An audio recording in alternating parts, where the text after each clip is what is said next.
The Senate Banking Committee room was silent. Cameras were rolling. Reporters leaned forward, sensing something was about to happen. The bright lights reflected off the polished wooden tables. Every breath seemed heavy, every eye fixed on one man and one woman. Senator Marco Rubio sat at his microphone, frustration written across his face. Across from him sat Representative Jasmine Crockett, invited as an expert witness on disaster insurance reform. What started as a policy hearing was about to turn into a national moment. Rubio adjusted his microphone. His voice came out firm, sharp, and slightly impatient. "Congresswoman," he began, "you represent Dallas. You come here lecturing Florida about insurance, but you have no understanding of our unique challenges." The words hung in the air. Reporters typed furiously. C-SPAN cameras zoomed in. It wasn't just a policy question anymore. It was personal. Rubio leaned forward again, his tone growing tighter. "You promote government mandates that would destroy our insurance market. You want Washington control. But states like mine know better." There was a low murmur across the room. Chairman Sherrod Brown tried to move things along, but Rubio waved his hand slightly. "The American people deserve to know," he said, raising his voice just enough. "Democrats like Representative Crockett want one-size-fits-all policies that would hurt homeowners across Florida." Some nodded. Others shifted uncomfortably. The senator had made his case. Or so he thought. Meanwhile, Jasmine Crockett sat calm and quiet. She wasn't rattled. She wasn't even blinking fast. She just organized her papers. Her posture straight, her focus sharp. She knew her turn was coming. Her staff had spent weeks preparing for this. The moment Rubio stopped speaking, the air changed. What no one in that room knew was that Crockett had come armed with facts, hard, verifiable data that would soon flip the entire conversation. The tension thickened as Rubio concluded, "We who live through hurricanes and rebuild our homes, we understand these markets," he said confidently. "Not someone from inland Texas." He leaned back in his chair, clearly satisfied. His colleagues nodded approvingly. He looked like the winner of the moment. The cameras loved it. But across the table, Crockett closed her tablet softly and smiled. A calm, confident smile. The kind that says, "Now it's my turn." Chairman Brown cleared his throat. The chair recognizes Representative Crockett. All eyes turned to her. She adjusted her microphone slowly. Her voice was steady, clear, and precise. "Thank you, Mr. Chairman," she began. "And thank you, Senator Rubio, for your passion. Insurance policy should absolutely inspire strong debate. But passion alone isn't enough. We also need facts." The room fell silent again. Crockett opened a large binder filled with color-coded charts and sticky notes. She flipped to the first section. "Senator Rubio has questioned my understanding of insurance challenges, especially those affecting Florida," she said. "Before responding directly, it's important we establish context." Her tone wasn't defensive. It was confident, deliberate, controlled. Representing a state doesn't automatically mean understanding how failing insurance markets actually operate, Crockett said. Her voice was calm, but her words were firm. "When millions of Americans are paying rising premiums or losing coverage, we need more than opinions. We need verifiable data." Rubio leaned back, slightly smirking, assuming this was just another speech. But it wasn't. Crockett turned the page and spoke again. "Senator Rubio is correct. Florida faces unique insurance problems. My team reviewed 5 years of Florida's insurance data, including premium trends, company bankruptcies, and cancellations." A few senators looked up from their phones. She continued, "According to Florida's own Office of Insurance Regulation, premiums in the state have increased by 102% in just 3 years, triple the national average." There was an audible gasp. The hearing room shifted. Senators leaned in. Rubio's jaw tightened. The number was shocking. Furthermore, Crockett went on. 15 insurance companies in Florida have either gone bankrupt or left the market entirely. That means over 1.2 million homeowners lost coverage. She paused, letting the silence stretch. This is not a partisan issue. This is a crisis. Rubio suddenly leaned toward his microphone. Point of order, Mr. Chairman, he said sharply. These materials weren't submitted in advance. This is an ambush. Chairman Brown frowned slightly. The witness may reference any publicly available data. Crockett nodded respectfully. Thank you, Mr. Chairman. All of my sources are public records from the Florida Office of Insurance Regulation, the NAIC, and SEC filings. These numbers are not my opinions. They are Florida's official data, the audience murmured. Rubio shifted uncomfortably. Crockett continued, her tone firm but never aggressive. On page 3, you'll see the average Florida homeowner now pays over $6,000 per year in insurance premiums. That's nearly 3 times the national average of about $2,100. And this happened despite Florida going 16 years without a major hurricane before 2017. The room buzzed. Even some Republican senators looked surprised. Rubio scribbled something on a notepad, but his expression was unreadable. Crockett pressed on. Now let's talk about Citizens Property Insurance Corporation, the state-backed insurer of last resort. 4 years ago, it covered around 500,000 policies. Today, it covers more than 1.4 million. That's a 300% increase. The murmurs grew louder. She continued. That means the very thing Senator Rubio has warned against, government dependence in the insurance market, has already happened under the current system. Rubio raised his hand again. Mr. Chairman, this witness is ignoring Florida's litigation and storm patterns, key factors that explain these costs. Crockett didn't flinch. Senator, she replied, those are valid concerns, and they're addressed on page 7. The data compares storm impact years and non-impact years. The premium rise remains consistent, so storm frequency alone does not explain the crisis. Chairman Brown leaned back, letting the exchange unfold. Cameras zoomed in on Crockett's binder. Viewers at home could see pages covered in highlighted statistics. This isn't about blame, Crockett said softly. It's about accountability and transparency. Homeowners deserve to know why their premiums have doubled and why their insurers keep disappearing. The chairman finally spoke.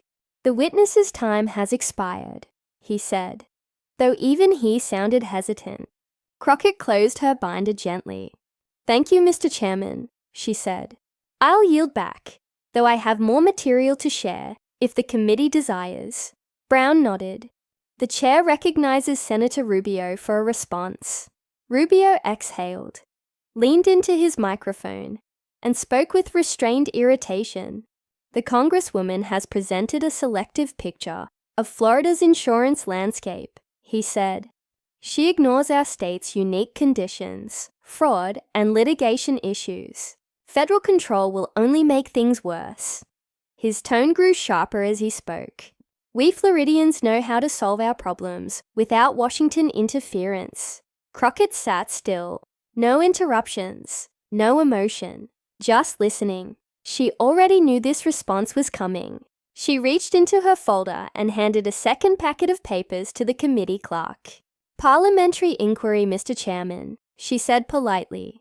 May I respond to the senator's remarks? The chairman looked at both of them. You may proceed. Crockett stood now, posture straight, voice calm, but unmistakably firm. Senator Rubio said I presented a selective picture. So let's widen it, she began. This second report compares Florida with other coastal states, Louisiana, South Carolina, and Alabama.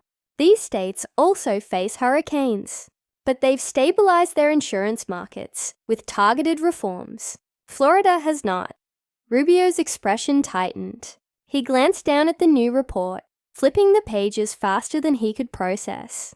Crockett continued, her tone steady and factual. After Hurricane Katrina, Louisiana introduced stronger building codes, federal coordination, and risk-sharing measures. Their premiums rose only 12% over 3 years. Florida's rose 102%.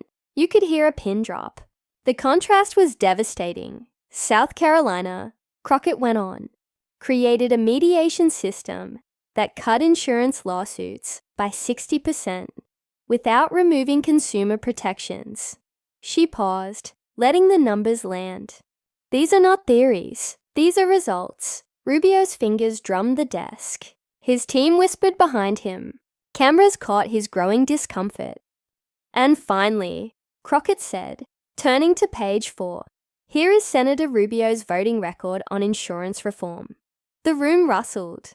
He voted against reauthorizing the National Flood Insurance Program, against FEMA disaster mitigation funding, and against the Disaster Recovery Reform Act, all of which would have directly helped his constituents.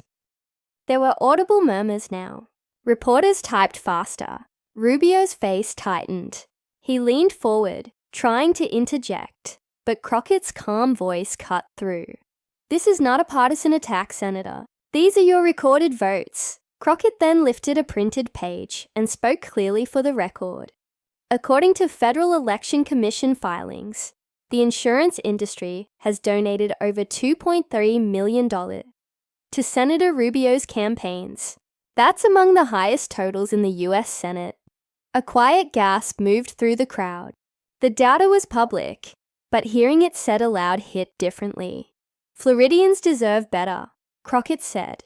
"They deserve a senator who votes for them, not for donors. They deserve insurance relief, not political talking points." The senator's lips tightened. His colleagues whispered. The room's energy shifted completely. Chairman Brown leaned forward, his expression unreadable. He simply said, "The witness may continue." Crockett nodded. "Thank you, Mr. Chairman." Then, looking directly into the C-SPAN camera, she spoke not just to the senators, but to the country. "This is not about party. This is about people losing their homes, families going bankrupt, communities breaking under impossible costs. The data is not red or blue. It's reality." The room was dead quiet. You could almost hear the hum of the cameras. Rubio sat still, his earlier confidence fading. Everyone could feel it. The balance of control in the hearing had shifted completely. Crockett's 5 minutes were over, but the impact of her testimony was only beginning to unfold. Within minutes, clips of her calm yet forceful delivery would start circulating online. But in that exact moment, in that hearing room, something rare had happened. Truth had met power, and truth was winning. And just as she closed her binder and the chairman prepared to move to the next question, one staffer whispered to another, "This isn't over. Rubio's going to fight back." He was right, because what would happen next, in the next round of questioning, would turn this hearing into a national headline. The words hung in the air like smoke. "Rubio's going to fight back," one staffer whispered, as cameras refocused on the senator. He adjusted his tie and leaned forward, ready to reclaim control. The next few minutes would decide whether he could recover from what had just happened or make things worse. The air in the hearing room was tight, heavy with anticipation. Reporters could sense it. They knew they were watching the kind of political moment that either makes a career or marks the beginning of its fall. Rubio cleared his throat. His voice, at first steady, carried a hint of irritation. "Congresswoman Crockett has misrepresented my record," he began. She cherry-picked data. She ignored the complex realities of Florida's insurance market. Fraud, lawsuits, storm risk. That's what's driving premiums, not my votes. He spoke with authority, his rhythm sharp and confident. "If the federal government steps in, it'll only make things worse. That's what history shows." He paused, scanning the room. Some of his colleagues nodded. Others avoided his gaze. The energy in the chamber shifted from curiosity to confrontation. Rubio continued, gesturing with his pen. The Congresswoman talks about numbers, but she doesn't live with hurricanes tearing roofs off houses. She doesn't sit with families watching floodwater rise. We do. He leaned closer to the mic, eyes narrowing. That's the difference between theoretical compassion and lived reality. The statement was meant to land as a mic drop, but it didn't. Crockett didn't flinch. She didn't rush to respond. She simply watched him, her face calm and collected, her binder still open in front of her. When he finished, Chairman Brown turned back toward her. "Representative Crockett, would you like to respond?" he asked. "Briefly," she said, her voice even. And in that moment, everything about her demeanor changed. Not aggressive, not defensive, but deliberate. She spoke softly, but every word carried weight. "Senator Rubio says I don't live with hurricanes," she began. "He's right, but I live with tornadoes, floods, and storms that have wiped out entire neighborhoods in my district. And what I've learned is that disasters don't care about zip codes or party lines. They hit hard, and they hit everyone." The room was quiet again. Every eye was on her. She flipped another page in her binder. "The senator says fraud is the problem, yet the Florida Office of Insurance Regulation reported that litigation costs account for less than 10% of premium increases statewide. The main driver, their data says, is reinsurance. Costs that doubled because private insurers left the market." She paused and looked directly at Rubio. "That's not partisan. That's math." A few senators shifted. Rubio's jaw tightened. Crockett's tone remained steady. "When we talk about state control," she continued, "we should also talk about accountability. Who was in charge when 15 insurers collapsed? Who set the policies that failed to prevent it?" She glanced at her notes again. "Senator Rubio, you've been in office during every one of those company closures. If state control alone was the answer, Floridians wouldn't be paying triple the national average for coverage." The room went still again. Chairman Brown didn't intervene. He knew the hearing had shifted into something far bigger than scheduled testimony. It was no longer about insurance reform. It was about credibility. Rubio leaned toward his mic again, his tone sharp.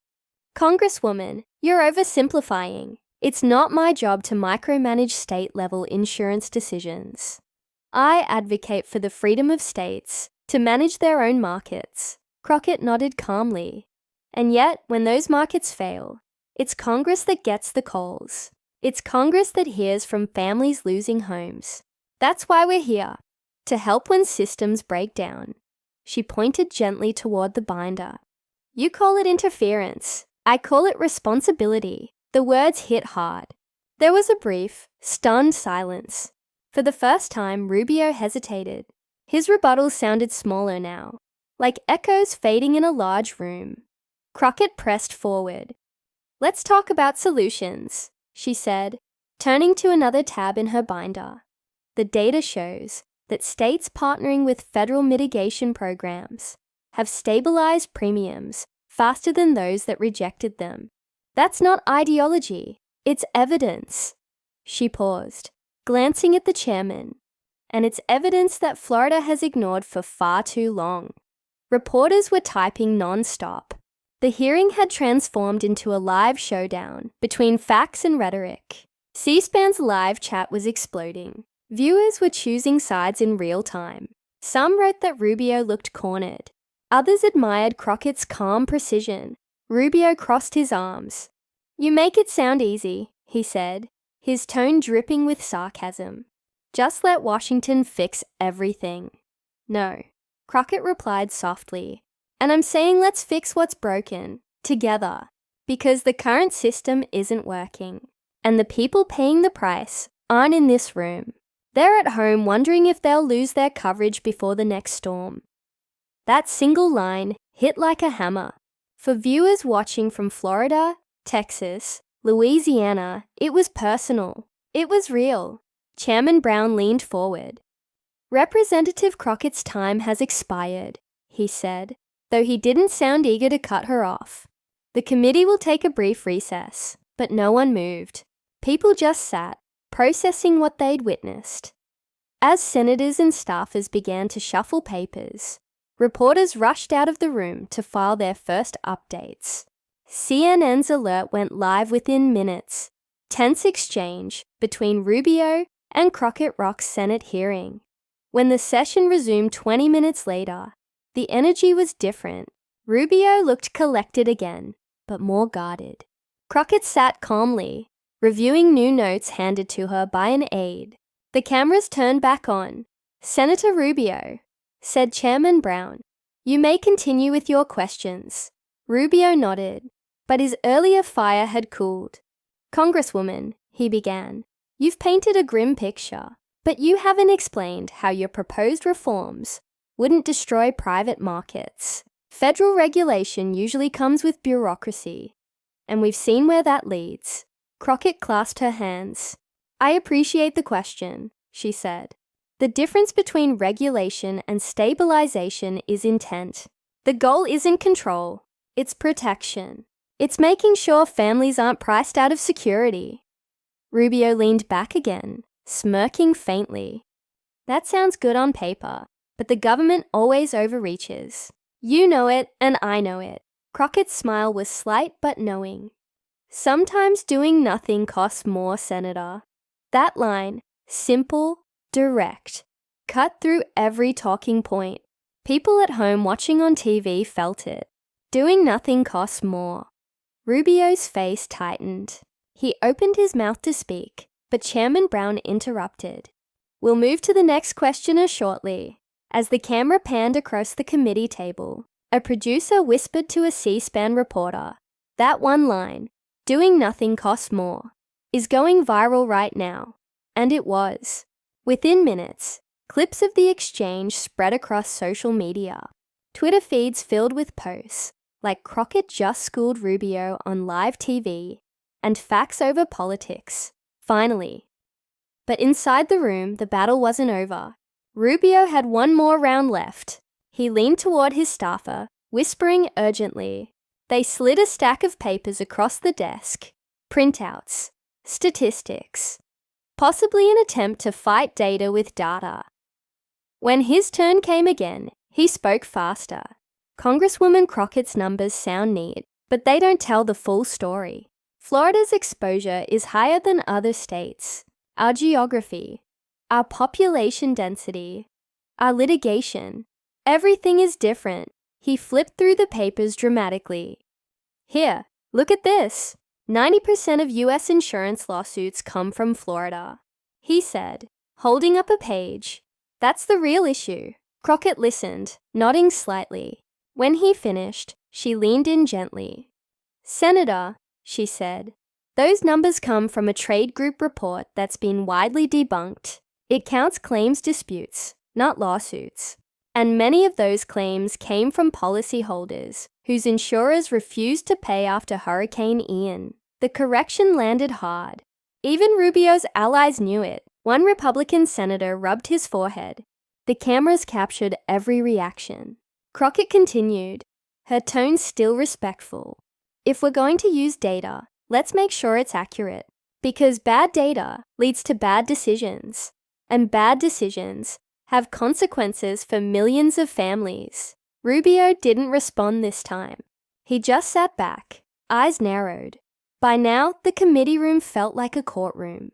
Every word, every pause mattered. Crockett had turned the hearing from a partisan clash into a masterclass in composure and evidence. She didn't shout. She didn't grandstand. She just kept coming back to one thing: facts. When Chairman Brown finally called for closing statements, everyone seemed drained. But the story wasn't finished.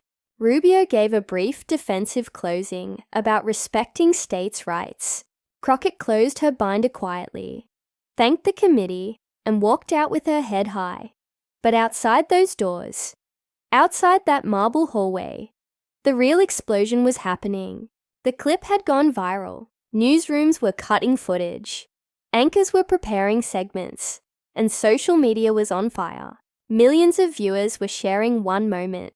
when Crockett calmly dismantled a senior senator on national television. By evening, the headlines were everywhere. Crockett versus Rubio. Facts over fire. The calm that shook the Senate. When data beat politics. Inside Rubio's office. Aides scrambled to draft a response. "We'll release a statement tonight," one whispered. "We'll call it selective editing." But deep down, everyone in that office knew the truth. It wasn't edited. It was real. Every second had played live, in front of the entire country. Back in Texas, Crockett's phone was lighting up. Calls from supporters, messages from journalists. Her staff was stunned by the flood of attention. "You just changed the whole conversation," one aide said, nearly breathless. Crockett simply smiled. "We didn't change it," she said softly. "We just told the truth." But what neither of them, Rubio or Crockett, knew yet was that the hearing wasn't over. The next morning would bring new headlines, new investigations, and a stunning revelation that would shake Capitol Hill even harder than their exchange did.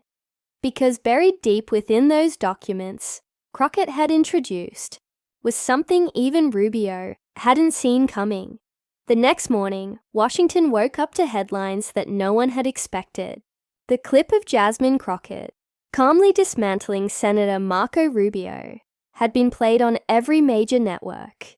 CNN, Fox, MSNBC, even local Florida stations, all showing the same moment when facts silenced politics. But while the country debated who won the exchange, a new discovery was unfolding. Quietly behind the scenes, a staffer from the Senate Banking Committee had been reviewing the public documents Crockett submitted during her testimony. Deep in one of the reports, buried among hundreds of pages of filings, was a section that hadn't yet been discussed in the hearing.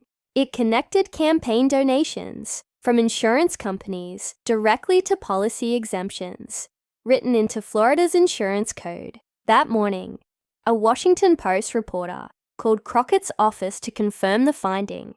"Congresswoman, are you aware of this section?" the reporter asked. Crockett's team reviewed the page and went silent. The section showed that several major insurers who had contributed to Senator Rubio's campaign were later exempted from certain state-level reinsurance requirements, exemptions that made it easier for them to withdraw from the market while still raising premiums. By noon, the story broke. Documents submitted by Crockett reveal links between insurance donors and policy exemptions in Florida. It was the headline that turned an already viral hearing into a political earthquake. Reporters flooded Rubio's office with calls. His communications director released a short statement. "Senator Rubio has always acted in the best interests of Floridians." But the press wasn't satisfied. The numbers were there. The exemptions were real. And the companies listed were among the same 15 insurers that had gone bankrupt or fled the state. By evening, the Senate Ethics Committee announced it would review the claims raised in public. Reports. The hearing that began as a discussion on insurance reform had now sparked an investigation into campaign finance influence and policy favoritism. The story was everywhere. At home, Americans were glued to their screens. They weren't just watching politics. They were watching accountability unfold in real time. Viewers who had never paid attention to hearings were suddenly sharing clips of Crockett's calm rebuttals and quiet confidence. Comment sections overflowed with praise. She didn't yell. She didn't insult. She just used facts. Others wrote, "Finally someone who talks like an adult in that room." Meanwhile, in Florida, local homeowners began demanding answers. Town halls filled up. People brought printed copies of Crockett's data to their insurance agents, asking why their rates were still skyrocketing. Newspapers across the state ran front-page editorials asking the same question. If the problem isn't the storms, and it isn't fraud, then what is it? Within days, Rubio's office released a longer statement denying any wrongdoing, but every major outlet continued digging. The Tampa Bay Times and Miami Herald both verified Crockett's numbers again. One headline summed it up perfectly: "The data holds up." When Congress reconvened the following week, the energy in the Senate Banking Committee room was completely different. More cameras, more reporters, more eyes watching than ever before. Crockett entered quietly, her binder in hand as usual. She wasn't there for spectacle. She was there for results. Chairman Brown opened the session by acknowledging the previous week's events. "The committee thanks Representative Crockett for her detailed submissions," he said. "The materials have prompted important questions about transparency and accountability in our insurance markets." Then he turned to Rubio. "Senator, would you like to make a statement?" Rubio adjusted his papers, his tone subdued. "Mr. Chairman, while I disagree with some interpretations presented last week, I welcome any inquiry that brings clarity to our state's challenges." He looked across the room, briefly meeting Crockett's eyes.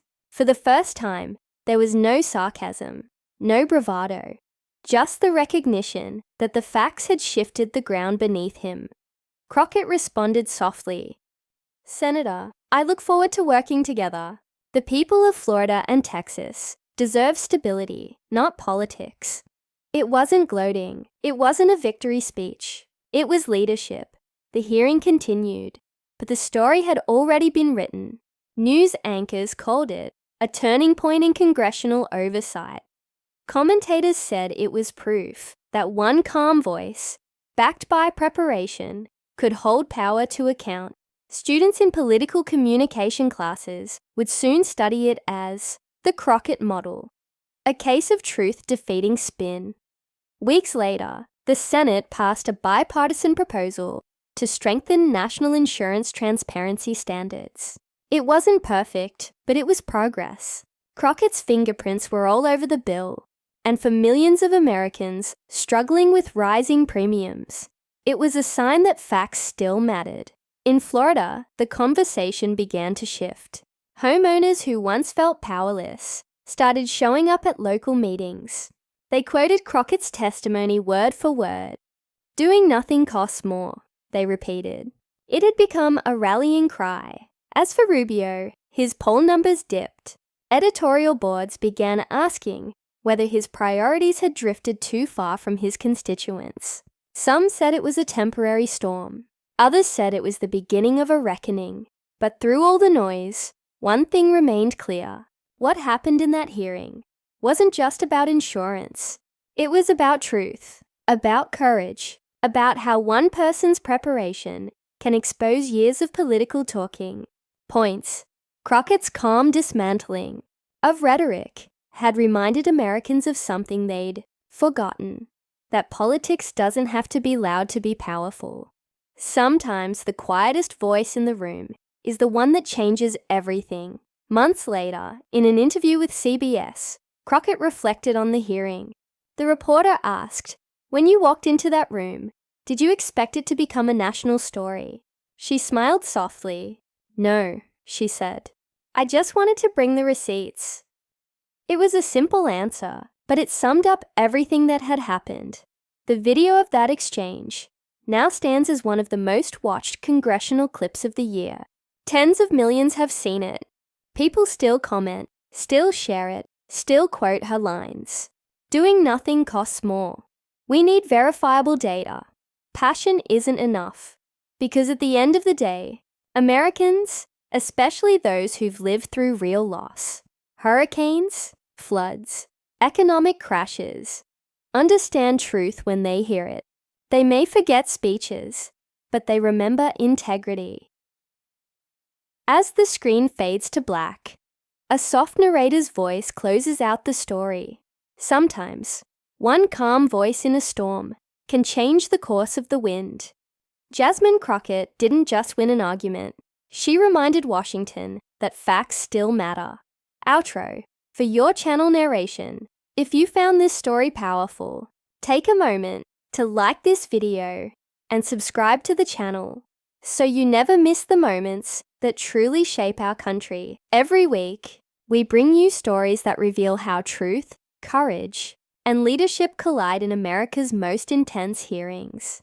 So hit that subscribe button, turn on the notification bell, and tell us in the comments, whose next big congressional moment should we break down next?